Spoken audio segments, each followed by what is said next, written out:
अब बारी है पावर स्टार पवन सिंह का। नमस्कार दोस्तों, भाई लोग, आप लोग के बीच में इसी वीडियो में इसी गाना की जानकारी दोस्तों बीच में कौन सा गाना का दूरा प्यार चाहिए पावर स्टार पवन सिंह के फैंस का। जो वाले चैनल सब्सक्राइब नहीं किया तो प्लीज़ चैनल सब्सक्राइब कर ले, सबसे पहले से भोजपुर लेटेस्ट अपडेट जानकारी जानने के लिए।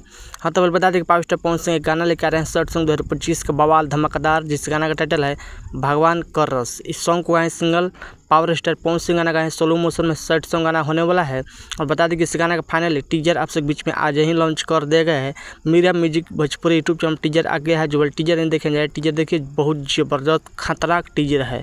और बता दें कि इस गाना का फुल वीडियो लॉन्च किया जाएगा, यानी कि कल सुबह 12 तारीख का सुबह 6:30 पर Meera music Bhojpuri YouTube channel full launch किया जाएगा। कल एक बार गाना सुने, बहुत बेहतरीन खतरनाक वीडियो गाना होने वाला है, क्योंकि इस गीत को लिखे हैं भगवान करस तोहरा के। इस गीत को लिखे हैं रोहित सिंह और म्यूजिक दिए हैं प्रियांशु सिंह ने म्यूजिक संगीत से। बहुत बेहतरीन बवाल धमाकेदार वीडियो गाना होने वाला है। बवाल जितनी तारीफ इतना कम नहीं है। पावर स्टार पवन सिंह बहुत खतरनाक वीडियो शूट किया गया, जितनी तारीफ इतना कम नहीं है।